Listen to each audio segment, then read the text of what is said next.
So, and I should also apologise for that last box, which I'll have to read out to you because of the colour contrast with, with the light. You can't actually see that. But I'll talk a bit about this experiment. These broadcasts, the NT Live broadcasts, were structured as a piece of what you might call non-scientific and technological experimental development, with the pilot co-designed with the researchers, that's myself and David, so that we could generate data to test our research questions. The agreement with the National Theatre was that we would publish the results of the research, whatever we found. Inspired by the Metropolitan Opera's live broadcasts of its performances to cinemas since 2006, the National had decided in 2007 that it wanted to experiment with its own broadcasts. Opera had given us a glimpse of the opportunities. The Met's broadcasts had been a global success, reaching audiences in distant regions who would otherwise not have had a chance to experience the Met's performances.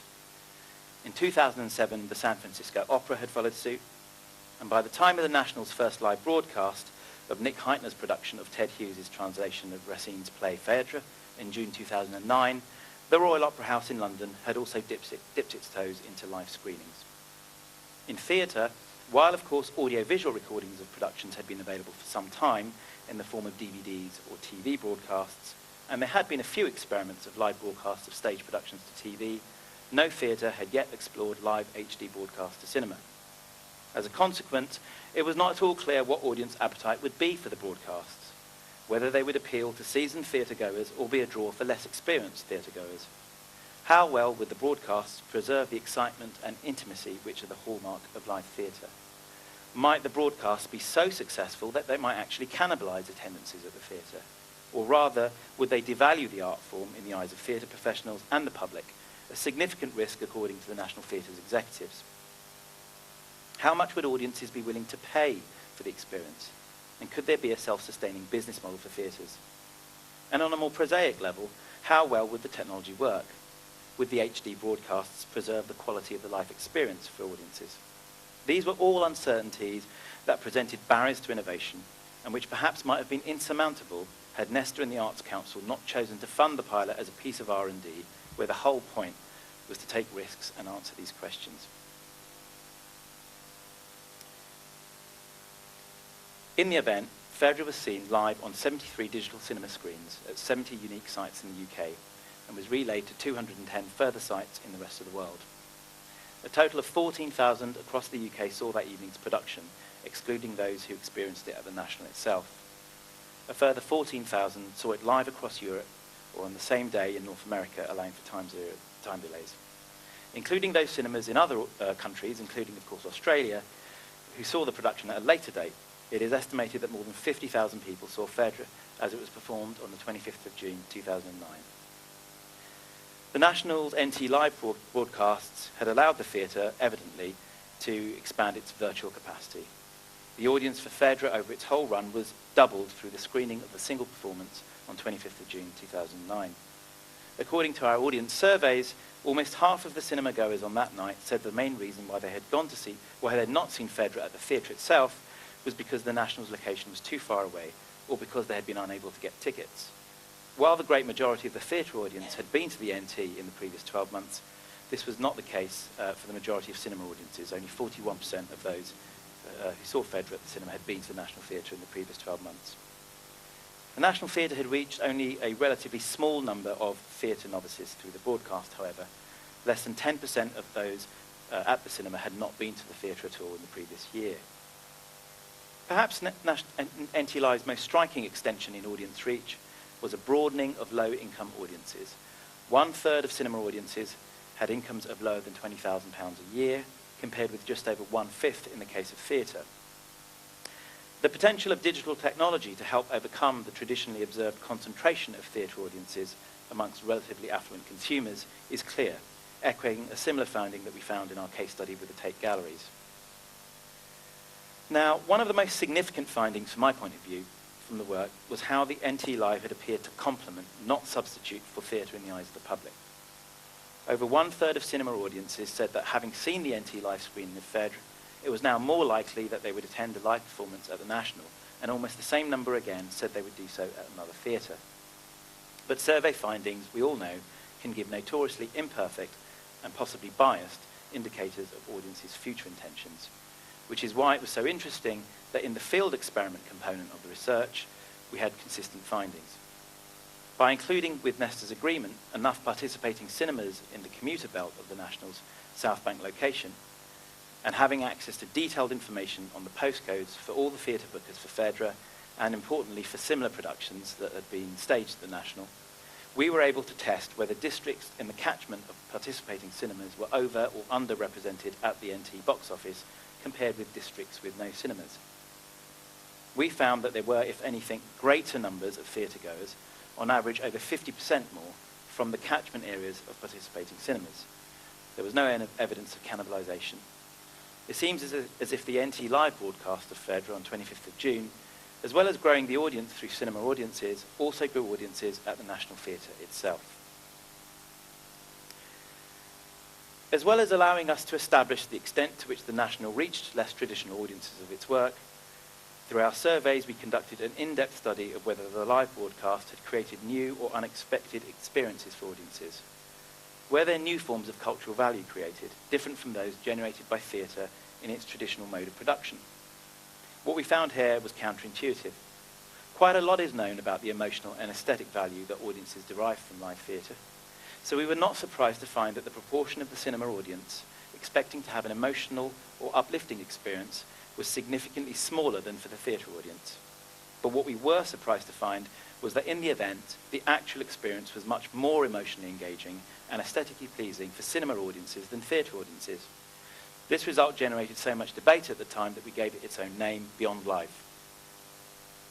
We took these different approaches to these different aspects of the production's cultural value for audiences and then used econometric models to explore the relationship with their economic valuations, as measured by willingness to pay, a light form of contingent evaluation.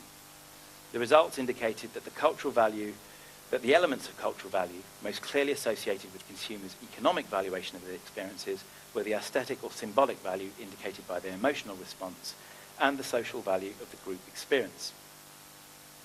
Taken at face value, these results suggest that far from devaluing the art form in the eyes of consumers, the National had, through its live broadcasts, created a novel cultural experience, live theatre at your local cinema, which had its own artistic merits. It's still too early to predict how profitable the NT live screenings may end up being for the National Theatre, but the seasons have gone from strength to strength. And I'm sure you've probably noticed the increasing number of cinema screens that are participating in Australia. The NT Live season has now secured the support of a major corporate sponsor in Aviva. And in their third year, the NT Live screenings are playing to over 700 cinemas worldwide. So that's over 3 times the number of cinemas that first participated. Now, I spent a lot of time talking about this particular sort of case study because this project, the way we sort of configured this project as a research-led pilot, meant that it really created a head of steam behind the idea for a pilot digital R&D fund, which we'd first recommended in a paper called Not Rocket Science, a paper that was written in my capacity as research fellow at CCI here at QUT, and that Throsby and I had developed further in Culture of Innovation. Over £800,000 was secured as a pilot in funding commitments from the Arts Council of England, the AHRC, which is the Arts and Humanities Research Council in England, in the UK, and NESTA. The basic idea for the Digital R&D Fund for Arts and Culture has been to connect 3 constituencies: arts and culture organisations, tech companies, and academic researchers, in a way that other arts and cultural organisations who are not participating in the fund can learn from. Specifically, arts and cultural organisations are invited to apply to the Digital R&D Fund to test propositions on how new technologies can be used to broaden, deepen, and diversify audience reach, and or explore new business models.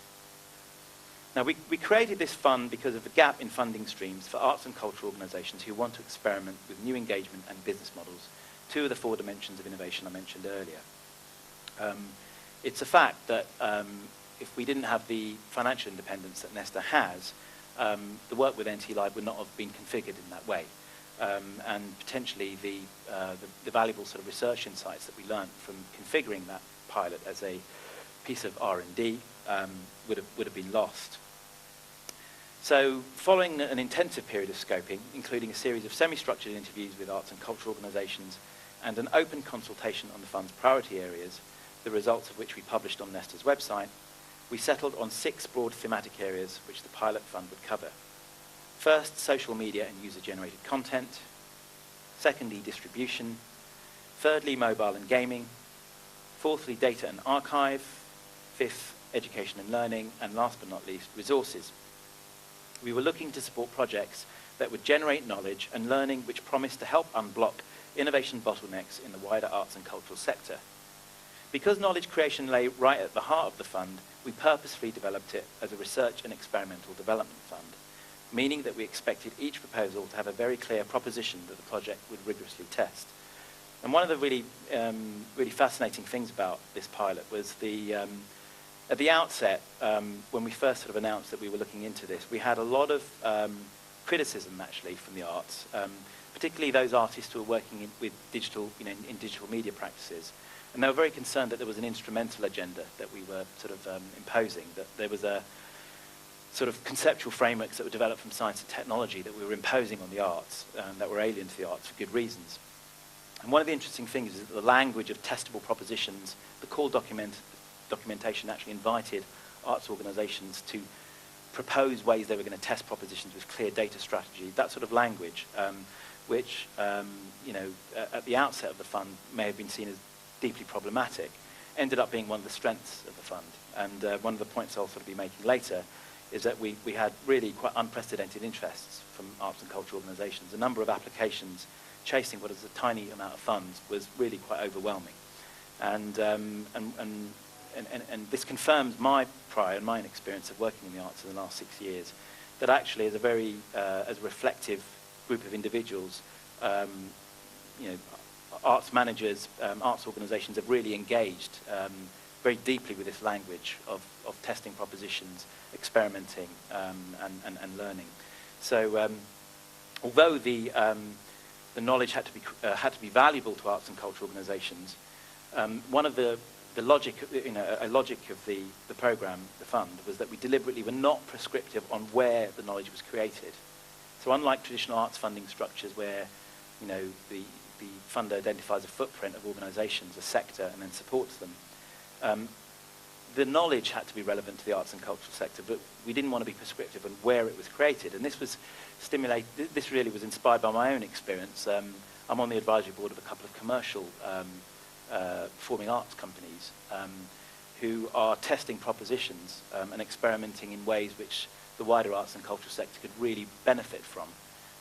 But as commercial organisations, they don't secure the research funding and the public funding which subsidised organisations do. So we were very keen to sort of lower the barriers to entry to this programme, and as such the eligibility criteria were much more open than typically associated with say, the Arts Council.